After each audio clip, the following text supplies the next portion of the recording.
Hi everyone, I'm Alison Holloway. I'm a principal partner at SGS Economics and Planning, and I'm sharing this with Annie from Neighbourhood Economics, and she can introduce herself when she gets on properly. SGS is an employee-owned independent public policy advisory, and we largely work with state and local governments on the future of cities and regions. And we're really thrilled to be working with Neighbourhood Economics on this project. When we talk about wellbeing economies, it's easy to think about broad abstract terms, and Kim just referenced that. And I think what we've heard from a lot of the speakers the last couple of days is that what really distinguishes a wellbeing quality, it's the quality of connections. How you bring the production and consumption together in an economy, sharing resources, collaborating and taking a long-term view. And I think when I think about all those different things and see them in action, they're the things that really happen at a local level. So, we're really interested in how we bring this conversation of a wellbeing economy into that real local level and local setting. Seeing lots of nods there. And at SGS, we really saw that, we were really interested in seeing the wellbeing framework being developed, in New Zealand and picked up in the Australian government context and at the state government level. And everything that we do at SGS is spatial. So I have a economic geography background, and it's not in a map. I don't really can't really think about it. So we were really keen to really keen to see those frameworks, but we could see that the national and state data was really missing what was happening at the place and the local level. So we invested in developing a cities and regions wellbeing index. It follows the OECD framework. It's an objective framework, so it differs from the Australian Unity subjective framework, so they complement each other quite nicely. We've just released it last week, and you can go to the website to have a look. But what we love about it is it's targeted at the local government level, and local governments are financially strapped, finding it really hard to do all these things. They just want to know what's happening in their communities, how it compares, how it fits with these state and national frameworks. And no one was making the data readily accessible. So we produced this platform to have that nationally consistent data. So it's limited because it's nationally consistent, but it's a bounce off point for local governments to then look at their own data and settings. And of course, what this data shows us is that place really matters. Where you live shapes access to a bunch of things, and there's a big spatial divide in wellbeing outcomes. And I think you all know that. But in our work with local governments, we also saw that it doesn't stop there. The differences really happen within local governments as well. And it's those local governments that know their communities best that are able to understand that. Whilst there's things that we see as acceptable at the national level, once you kind of get down to local government level, they may still generally look okay. But then within the local government area, there's a lot of disparities. So we say, why aren't these things being seen to really target the investment and what's happening next? So this is the framework that we developed, and the platform demonstrates all of the data. And this picks up the Greater Geelong local government area that Annie will talk about in a bit more detail. But when you look at that, things like the Gini coefficient, which we know inequality has such a big driver for wellbeing, Geelong has a similar Gini coefficient to the rest of Victoria. So nothing to see there. But once you look at different locations within Geelong, you see a lot of significant disparity within that. So all that data and setting there, is available and is in that platform for local governments. But we see that as just the starting point of then saying, well, what does that mean and what do we do next? And this is the exciting piece that we're seeing in how we can apply this community wealth building framework that we've taken from our colleagues at Democracy Collaborative and Claire's in the UK, and worked with them to think about and apply that in Australian context. So we've done that with a few councils now, Golden Plains Shire in Victoria as an example, but it's really saying here's some practical tools that we can look at for how we take these indicators to understand where the potential is in a community. And so it's looking at progressive procurement of goods and services, connections with local businesses, fair employment, plural ownership of the economy. So how do we look at the role of cooperatives and mutuals and employee ownership as part of the solution in different business forms, socially productive use of land and property, and this is where local government's really powerful. They've got land, how can they use it to contribute towards these broader outcomes, and making the financial power work for local places. And there's really sets of practical actions within here that can be applied, really targeted based on the indicators. And importantly, this all needs to be paired with an evaluation and monitoring framework. So for us, it's really about more than data, matching with these pillars, looking at a place level about where that action can sit. And so this is the evidence and database and thinking that we're bringing into the collaboration with neighbourhood economics that Annie will now tell you the more fun stuff that they're leading on. So Great, thanks, Alison. Well, thank you for coming and hearing a little bit about the work that we've been doing. My name's Annie Smits. I'm the co-CEO of a new organisation called Neighbourhood Economics.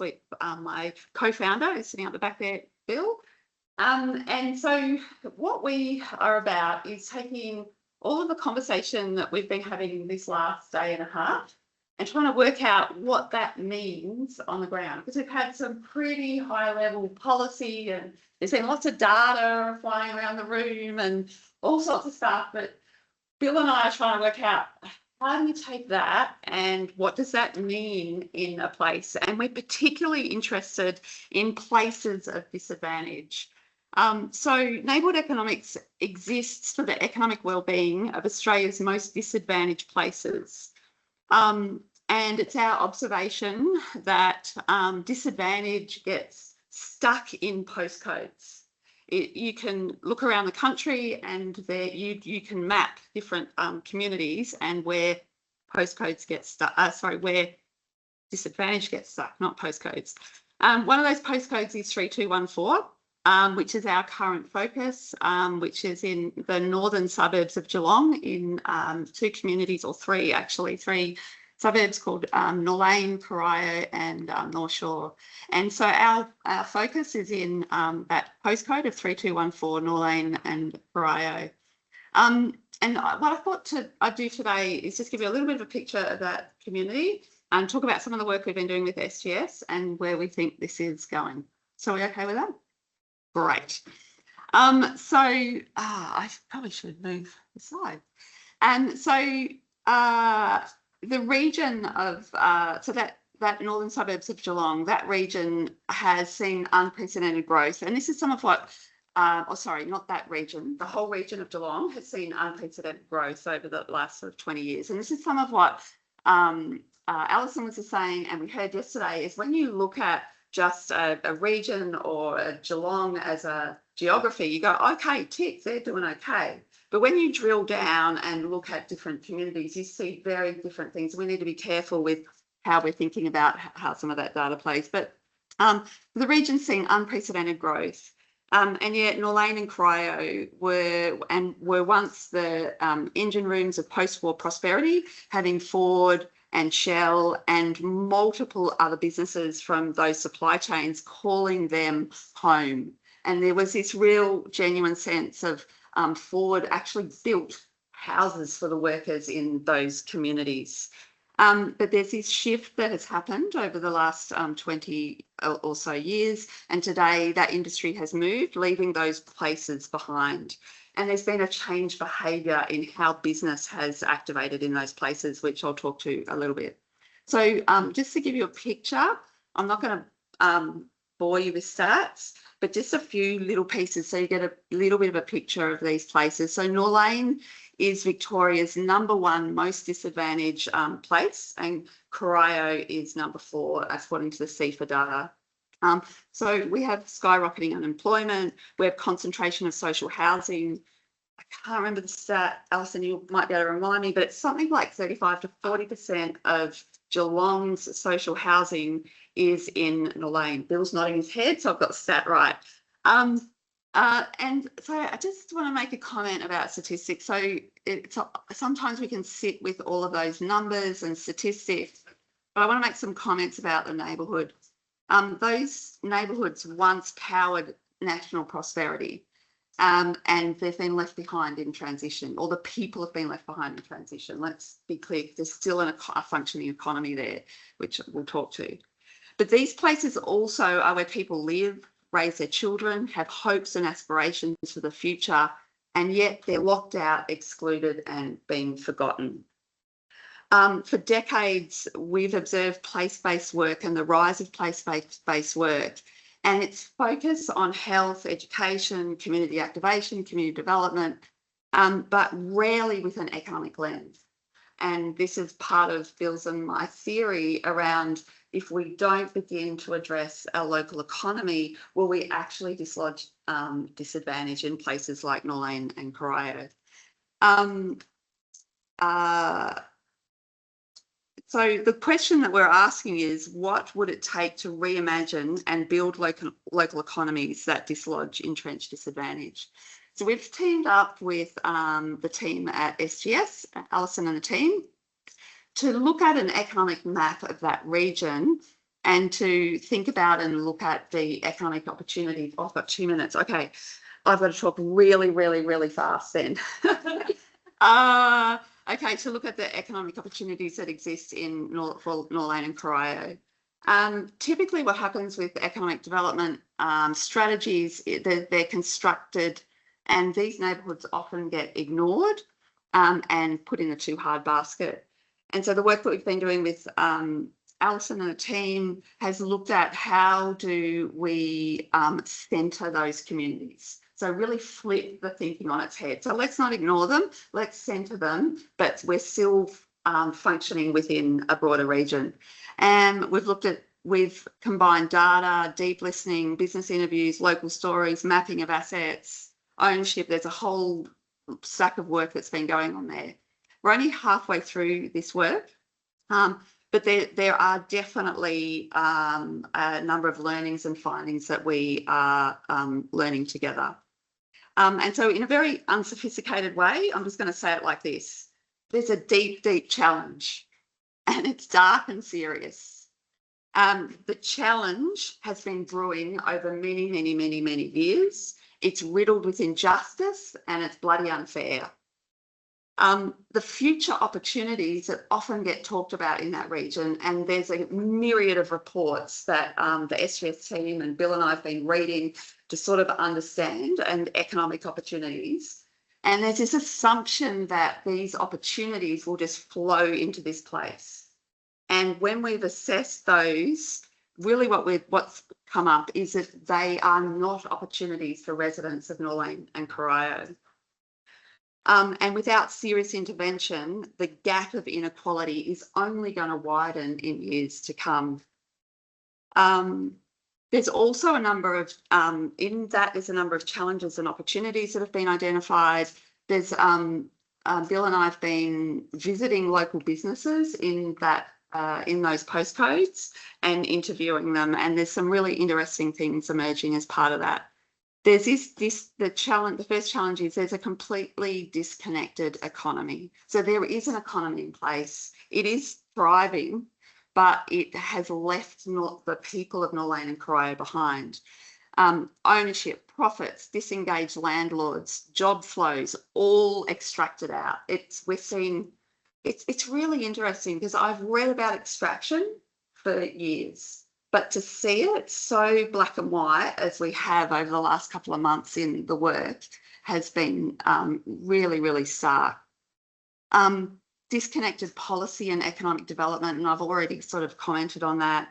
On the opportunity side, though, we're seeing, despite the economic disconnect, that there's residents who stay connected through informal networks, families, neighbours, and there are some local key businesses too that have become anchors. There's also a connected broader leadership conversation, regional leadership conversation, which is really important. Bill, my co-founder, has invested himself in the region as a civic leader over the past 13 years, and there's a genuine appetite on a regional level and opportunity to do something different, but we just don't know what to do sort of situation going. Tim, I know you're trying to wind me up. Is that right? All right. Really quickly, we have developed some what matters. There's 4 of them. Democratic, and this is what we think is, so this idea that the economy is a human construct designed through choices about ownership, power and connection. And that we can redesign the economy, which is we heard yesterday. And we've begun to talk about 4 things that we think matter and are missing out of economic conversation. And they are about democratic ownership, distributed power, shared value and human connection.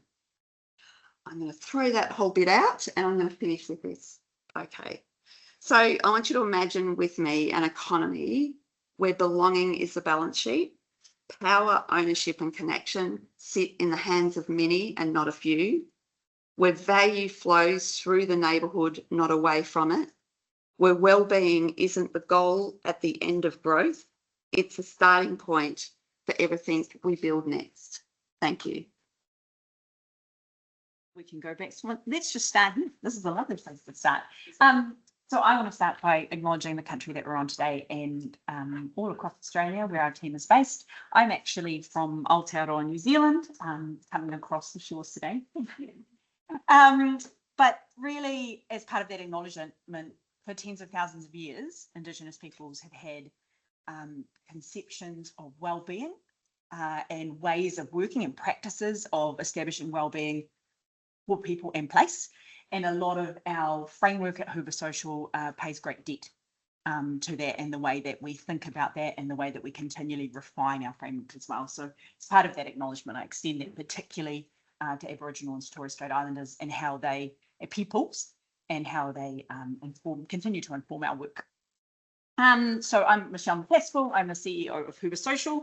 And what I have on the slide at the moment is not what I'm sharing today, but a little bit about who we are. So I'll quickly introduce that. We have extensive experience measuring both social impact and the well-being of people across Aotearoa, New Zealand, here in Australia. We're an Australian social enterprise and globally. And there's a few things in our timeline that I'll quickly speak to, but really we set up the first nationally registered Australian ethics committee for measuring social impact projects specifically. We led the drafting of the handbook for measuring social value for Standards Australia, which is available. That came out in 2022. And we did that together with our partners at Blavatnik School of Government and Oxford University, partners in Asia, Aotearoa and here. And we also serve on the UN SDG Impact Standards Assurance Advisory Group. I always write that one down. And we are a co-convener of the Wellbeing Economy Alliance Australia Hub. Our co-founder, Jodie, is part of that. And our vision is for everyone to have the capability and opportunity to fulfill their potential. And we do that as a social enterprise using the skills that we have to live wellbeing through better impact practice. So that is informing decision makers to make, great decisions through better measurement. And that's where our skills lie. But what I've come to talk to you today about is actually a project that we did over in Aotearoa, New Zealand, in my neck of the woods. And we speak to this one simply because it's our most recent project at a regional level, and we thought it would be an interesting example. Certainly we're doing this sort of work in Australia and elsewhere as well. I've only got 10 minutes. It's a multi-year project like all of these are, so I'll speak quickly. This is the Hauraki opportunity, and it brought together organisations at all levels of community. So right down, we call it the flax roots in New Zealand, right down at the flax roots, all the way up to government, to co-design, to co-construct, and to apply a repeatable wellbeing measurement and management system. So this population of Hauraki is actually an iwi boundary, so a tribal boundary, which crosses into 3 distinct district councils. It's about 90,000 people roughly in that area. And our measurement, when we eventually got there, includes about the voices of about 900 individuals, just under 900. On average, they took 14 minutes to complete that piece of work. So it's like over 205 hours of community consultation on all aspects of people's lives.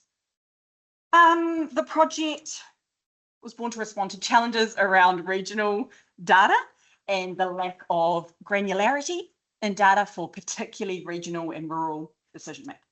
They had cut downs of larger areas, like your example, that just weren't telling the story of Colville, a little town of, 1,500 people that is cut off on its main road for 5 hours on the day we went to visit.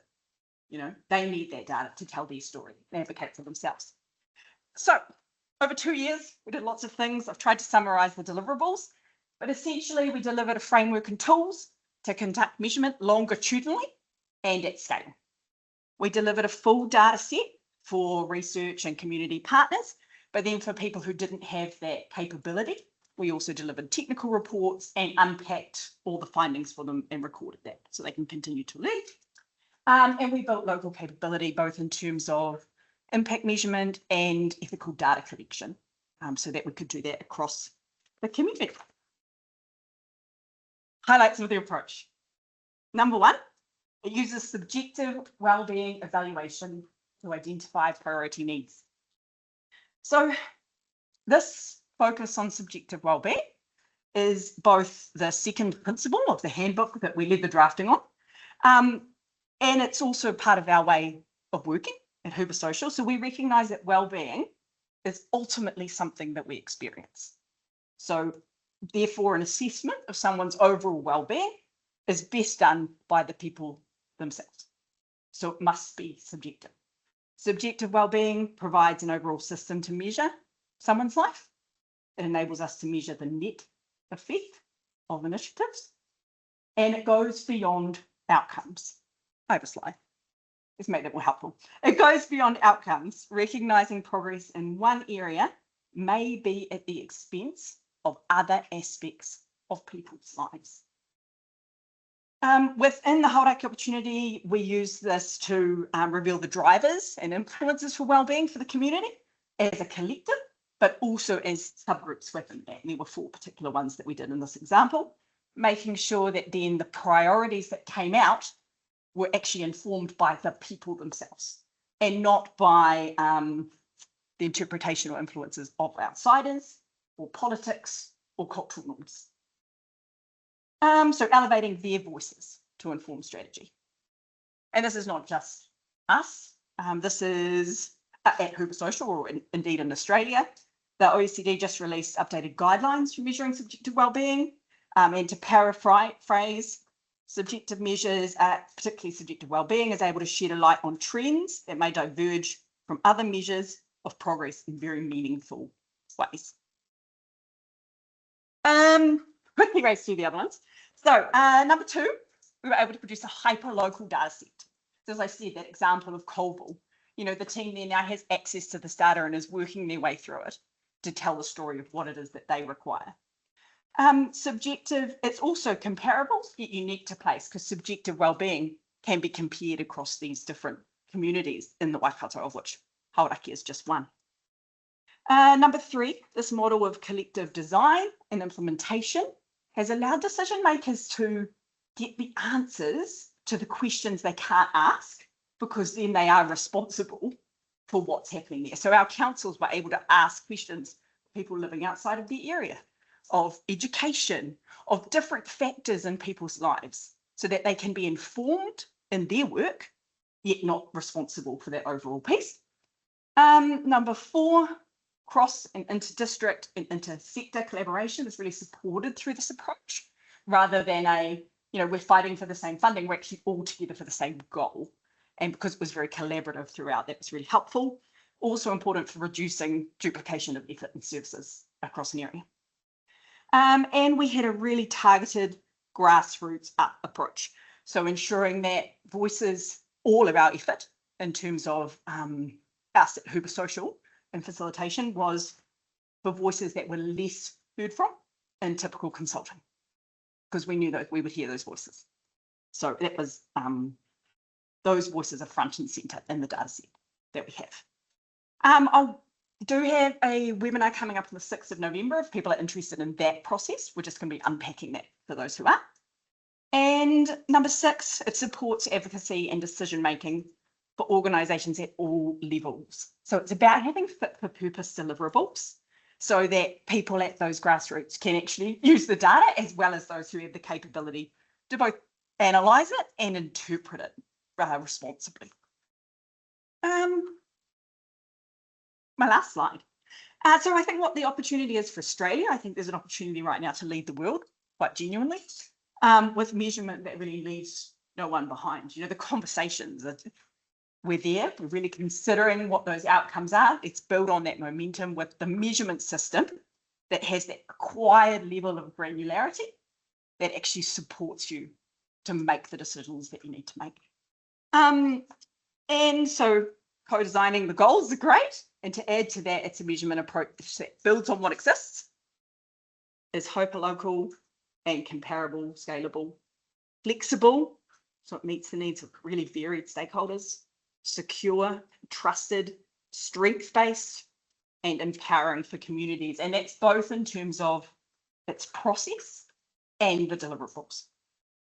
And this is kind of what we see it as, a measurement system capable of revealing the drivers and influences of overall wellbeing based on how Australians themselves are experiencing their lives, so that we are able to understand which outcomes we can focus on.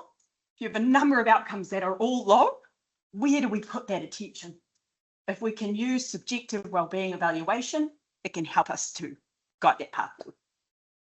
Thank you. And then my next slide, I do share some resources. If you wanted to know a bit more, hopefully these come out to you afterwards. And I was meant to be joined today by our lovely co-founder, Georgina Camp in Western Australia, but unfortunately she couldn't make it. And sends her apologies. I'll leave it on there. Thank you very much.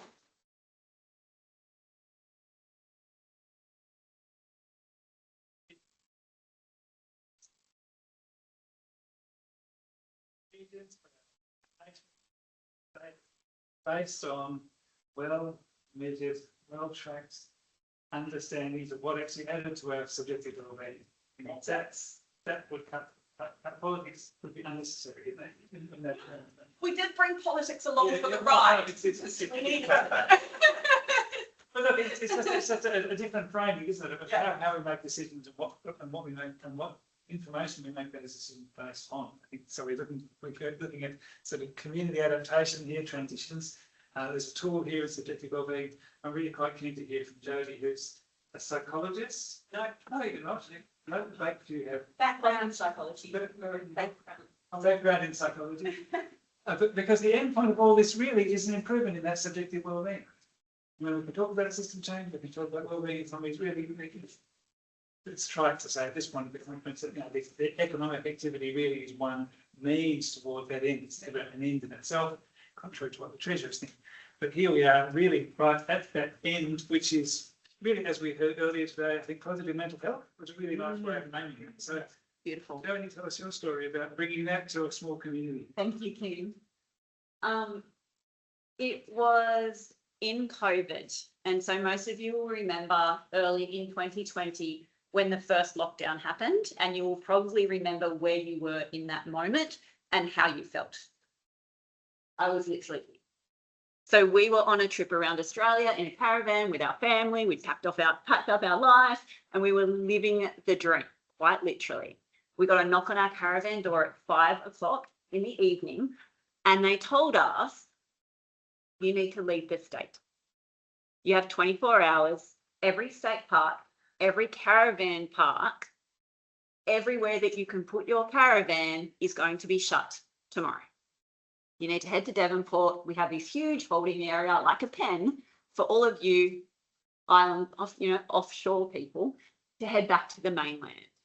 And that was at 5 o'clock at night. My husband and I looked at each other because we were literally here and we went, we're on an island, off an island, in a global pandemic.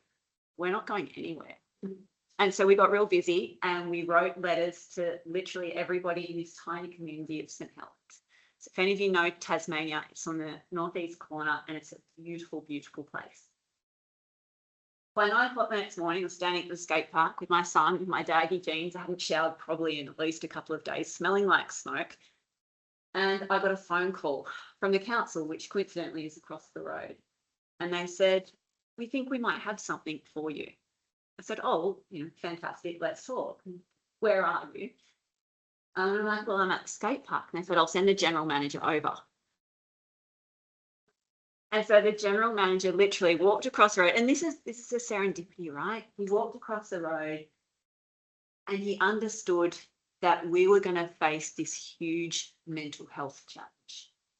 And St Helens had just been through 4 years of suicide prevention work. I'm not sure if any of you are familiar with the town, but it was a really hard slog for them, and they had done the groundwork.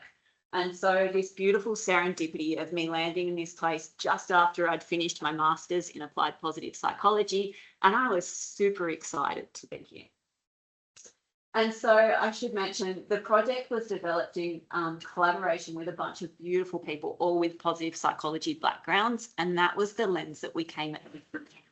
Tara Clark is also sitting in the room. And so council, bless them, gave me carte blanche and basically said, figure it out. We don't know how to do wellbeing. We don't know what you do. Just tell us what to do. And so I really had 3 months to jump in and research what had already happened in the community. But also, I think one of my strengths was knowing that I didn't know. I was an outsider. I wasn't even from the community, right? Talk about community and these grass-led approaches. That was not me. And so I knew I didn't have that advantage. And so I just bumbled around talking to anybody. Is anybody familiar with Kim Cameron's work of energy networks? So I had come across this, and in terms of a change model, it looked at following the energy. And so in this tiny community, I would talk to people about what could we create? If we talked about well-being, what would you like to see? What's already happening? And I just noticed who lit up. And everybody that lit up would go, you need to talk to this person. And this person already has a community garden, and this person is doing this. And I just kept following that pathway. And it wasn't very academic, it wasn't very researched, it certainly wasn't data informed. It was just this kind of collective collaboration of fumbling around and seeing what worked. In that, the connections that I had through the masters and internationally, Michelle McQuaid was incredible. These people just shared with me wholeheartedly what they'd done and what worked and what didn't work. And so I started to create this vision with council around what we wanted to do. And it was really around nurturing local connections, because at the heart of community, we figured out it was the people that mattered. And when they came together, there was this rich tapestry that kind of fed everything else. The wellbeing literacy was huge. And Lindsay was one of my lecturers, and understanding that we can't, if we don't have a language for it, we can't do it. You wouldn't try to fix your own car, right? Because you don't know what the different parts of the engine are called. It doesn't make sense. And so what we wanted to do was give this beautiful community this new language and literacy so that they could start to have conversations that were quite robust in what do we want to do? How do we want to lead change? How can we create this in these micro pockets? The Break a Day community is only about 6,000 people strong. And so when we talk about community, it's quite small. It is a quite small community. We wanted it to have a ripple effect. We wanted to be able to track and see that we actually are elevating wellbeing. And ideally a self-sustaining project, something I knew walking into the community, I knew I wasn't going to be there long term. So I had a year at best to create something that would have legs and create a legacy. And then we wanted clear measures and evaluation, and possibly something that was scalable. And my heart, so for 20 years, I've been in this space of trying to amplify, enable and support wellbeing in different forums. My background is coaching, and I love working with human beings that are leading change and supporting them to be at their best so that they can do their thing. And so I know, and we know how in POSPSYCH, we know how to do it at this level, but the dream was how do we do it at a bigger level? So this was a framework. We started with community conversations, and the way that I described this was very much like a funnel. It was going out to the community and saying, how do you do wellbeing? What does that look like? And it ended up being this really robust discussion where so often they discovered that they were already doing it. And it was beautiful, and they were doing it, but what we did was we gave them this sense of empowerment to know that they were doing good. And then we gave some people who were interested the opportunity to dive deep and learn. So initially we partnered with Michelle McQuaid. And so this wellbeing certificate was about taking it ended up between 10 and 30 community members and giving them 3-month deep dive into what are the constructs of wellbeing as we know it in positive psychology, and how can we do it at the individual level, the me, we, and us level. How do we do it? And in collective piece. And the final piece was empowering these people to come up with their own community ideas, their own projects. And so I'll talk a little bit about what that was, but basically we wanted to give them this elevated perspective of what they were doing and why it matters, and then give them the opportunity to do more of it, quite simply. PCF funded the project along with Breaker Day Council. TCF Tasmanian Community Funds were incredible. So if you can think about the scale of this, a very small community of about 6,000 people with about $500,000 to play with. It was pretty cool. Like, it was very, very cool. In terms of delivery, I need to be really clear. We got in our caravan and left pretty much at the inception of the project. And so we handed it over, but the position in council of wellbeing coordinator is still there today. And that's really cool. But council having a place where this project belonged was amazing, because it gave it home and legitimacy and support. Marketing, how we shared it with other people, was like, so many of the government pieces forget that piece around marketing. If we can't communicate that this is important, if we can't actually get people to come to the library or the gym or the whatever places, it's really hard. The content in the wellbeing certificate has changed and pivoted and become dynamic in terms of what the community wants and needs. We also had built-in support for the projects in terms of how they were developed. Some of the outcomes, there's a new website that was formed, an annual festival. Last year they had over 400 people. I think we're talking very small community. There was a wellbeing summit, an appreciative inquiry summit for last year, and the project is ongoing, which is, you know, very impressive. In terms of some of the initiatives that have come out of this, for me, this is what makes me excited. This is the legacy piece, right? There was kindness cards. There was a surfing sisters group of mums that got together.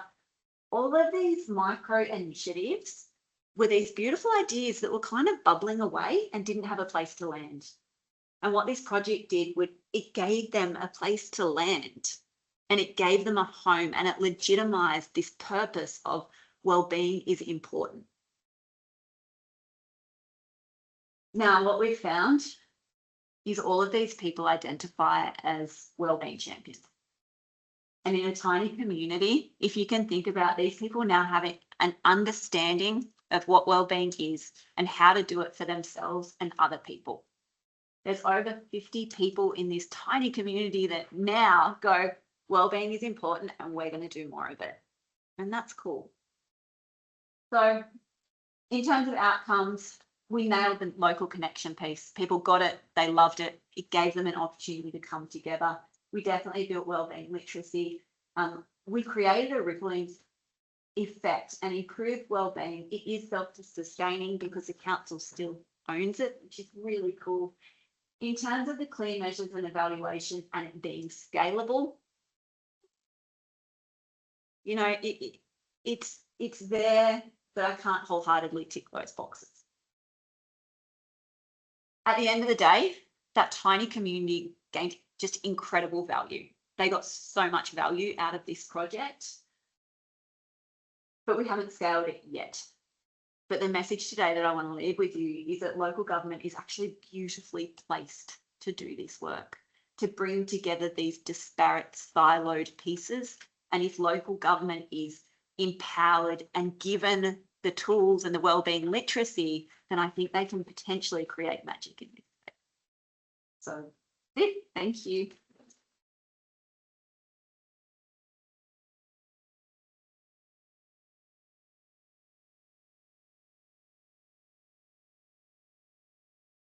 harnessing the power of the people to get stuff done.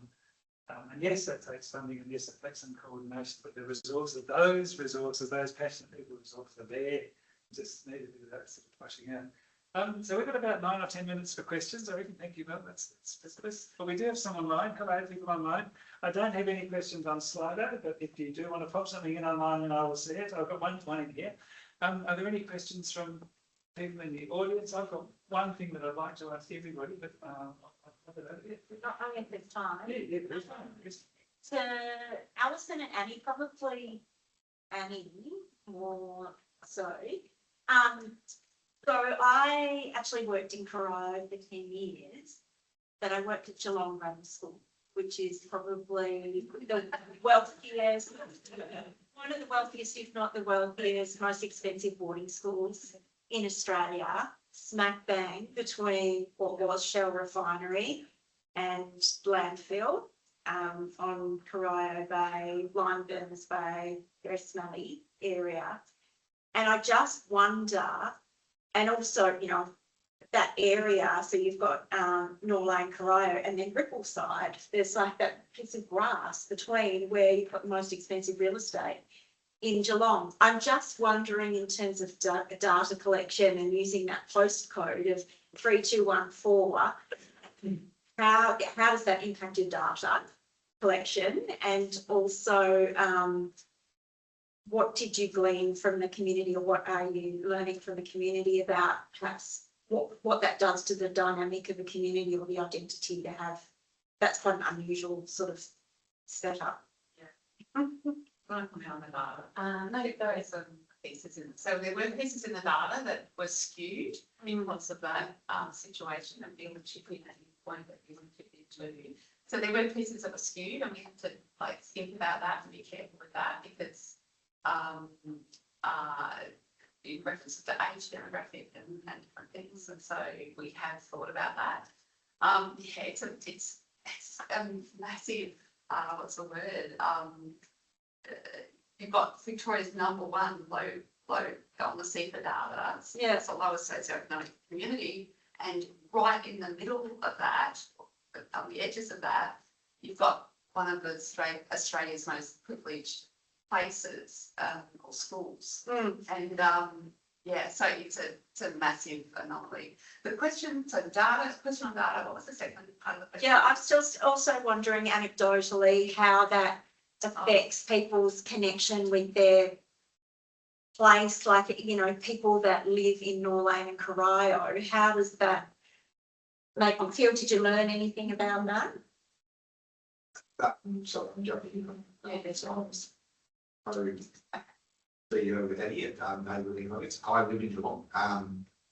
So if you lived and worked in Geelong, you'll know that the Geelong Grammar is actually quite disconnected from Geelong. Absolutely. It's a little island of, well, whatever it is. A little island. I was going to say privilege, but anyway, it's a little island of privilege. And the residents of Norlane and Corio would not connect to it. They know it's there, but they don't interact with it. And actually, for me, it's actually perfect. It's one of the all-time great examples of how our economic system has created something that is, you know, bordering on a disaster. We have a extraordinarily privileged patch of land that is mostly occupied by people under the age of 18. So these are very privileged young people that abuts an oil refinery that has poured out carbon for since 1954.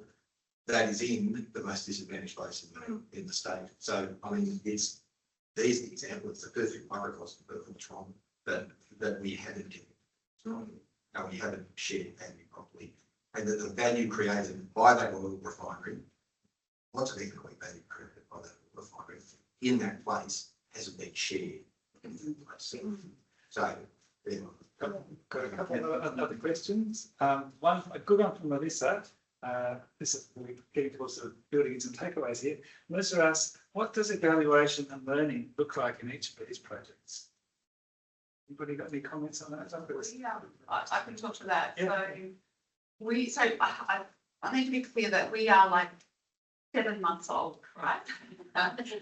So we're not measuring too much right at this moment in time. We're really in our establishment phase and all this. But what we have done is we've been working with Ingrid Burkett at Good Shift, and we're working with a learning framework. And you may have heard Kai talk this morning about learning loops in his session, and it's exactly the same framework that we're working with. Yeah.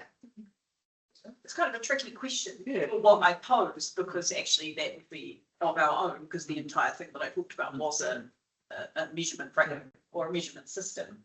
What But would in you terms of what would you be looking to see change? How would you? for us ourselves, there are some key things, like we did the Hauraki opportunity again, which it's designed for, and I hope that we do. I would like more youth engagement. We tried really hard and we didn't get there. So that would be a critical piece for me. We also set up like a governance group run by a collection of local leaders who got together and governance over the data. And the home that we ideally wanted to go to was to be run by the Hauraki Māori Trust Board, which is that collection of iwi groups, and they would set up to hold that data. So where the data is now, it's safe and secure and accessible, but it wouldn't be ideal. So I guess there's a couple of learning pieces where I'd like to shift. Yeah. We started partnering with University of Tasmania as an evaluation piece. And we started also using the development framework, some of the ways work around measurements. It didn't land the way that we wanted it to. And so that's shifted now. And I'm disconnected from the project, so I can't speak to what they're doing now. Early on, one of the pieces that I did take into consideration was talking to other councils and other regional areas who've done things like this. I was advised not to go too heavy on investing in the evaluation, because sometimes the data isn't as important as the people. And so I just want to throw that out to the room, because it was a piece of the puzzle for us, but it was something that relatively early on, council kind of made a decision consciously to let go of, because it was more important that the humans were showing up for this project and embracing what it was in this community, as opposed to the numbers that. Yeah, so it's kind of a different. That's like the evaluation that's not really serving, like it's serving to go, yes, I did the outcome that I thought it would, but it's not serving you to go, well, what next? That's right. So if it's not set up in a way that you're like, actually, this enables me to do the next thing, as well as to get profits. Yeah, that's what it needs to be. Really endorse that. There are lots of evaluation frameworks, but there are actually lots of evaluation purposes as well. And those stories can carry a lot of weight if that's the direction each evaluation takes. Question and Becky, and then one here. Yeah, again, it was great presentations. I've been interested in following up with a few of you. I work at the Australian Centre for Evaluation in the Commonwealth Department of Treasury, and responsible for the Measurable Matters framework, as well as a substantial piece of work on place-based evaluation. Lots of interest, lots of wonderful examples like those you've shared. It's just so important that they're context appropriate, right? Fit for purpose, and the actual evaluation process looks and feels quite different when you're applying it to a place-based setting, and it depends what that's intended to achieve, and that participatory and emergent approach is really quite critical. But I would love to catch up with a number of you to just get your take on that too. Thank you. Yeah, thanks for coming. Yeah, and I've got one Ask the question. A lot of the success of these projects seem to be determined by the local government, that involvement with local and the support at the local government level. That's kind of what I'm getting. I mean, we don't always have that support, and often they're quite resistant. And in discussion earlier about wellbeing literacy, I mean, there's a lot of literacy in local government about just the whole notion of wellbeing. So, is there anything, any suggestions or? We're not relying on, so we've got local government are all for what we're doing, but they're not. What the work we're doing isn't dependent upon local government. So they're, we've got a partnership. They have provided us with some data and stuff, but it's not. We're not working side by side with them, and Phil and I do the work where they want to or not. Sorry. I would say just in my experience, what's going on in New Zealand, you know, that wellbeing focus on local government literally changed overnight, and was gone. And I think, you know, while they've been a really important partner on the project that I've spoken to, we've also had partners, community partners throughout the area, and so that the work continues. Inspiring the local government. And you know, the people within local government, actually, it's quite enjoyable to watch them go, oh, yes, yes, yes, and then they just carry on with us, which is really cool. But it's, yeah, I think it's about more than that for us. And they were a critical partner, as I said, to have on board, because they actually have the influence to make these decisions. And we want them to have confidence in the process of measurement so that they can use the results.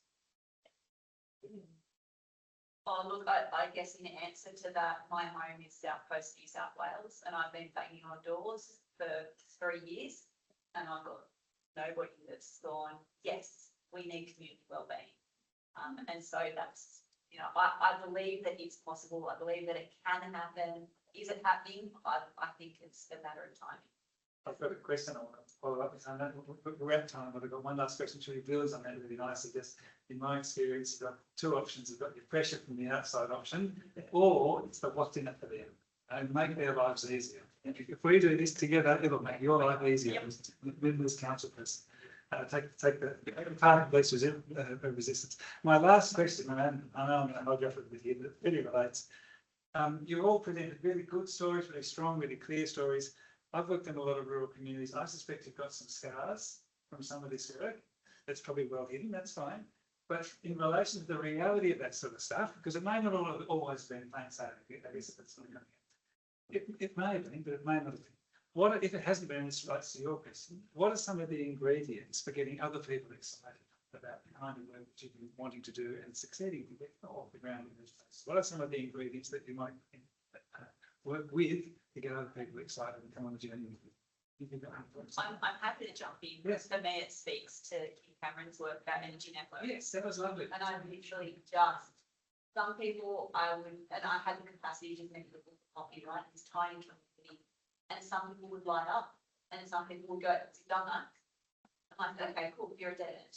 Like, with respect, you're not going to take this and run with it. And that was totally fine. And when I followed the energy, it came to life. And so for me, it was literally following the energy of the people who believed in this, that wanted it.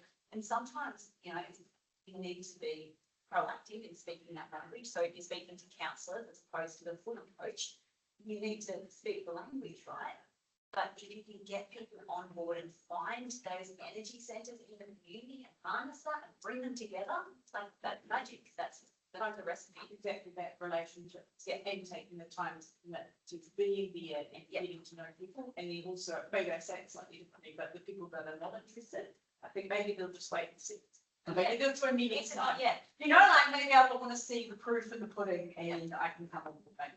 So patience. Yeah, and we've seen that in this project where 5 years on, some of the people that were like very, are now actually designing projects. Yes. 30 ago, it's like, So I agree, relationships. I mentioned before that we are like 9 months old, so it's early in our journey, but it's built on the back of, and I think I said this in what I said, you know, Bill, who's for 13 years has acted as a civil leader within that community. And so the networks, and there's deep networks and trust and relationships that are there, which actually I think makes what we're doing, it's like ripe, ready for like, let's go, let's move forward. Because it's this willingness, it's an understanding of the problem. And so you could look at it and go, well, it's only 9 months old, but it's really like 13 years of like, you know, deep, hard work, sitting in lots of rooms you probably don't want to always sit in, and sitting with coffee with people that, you know, you don't always want to coffee with, but, you know, yeah. But it's the future of these places that you're working with, so it's working there. Thanks, everyone. Out the door, down the stairs.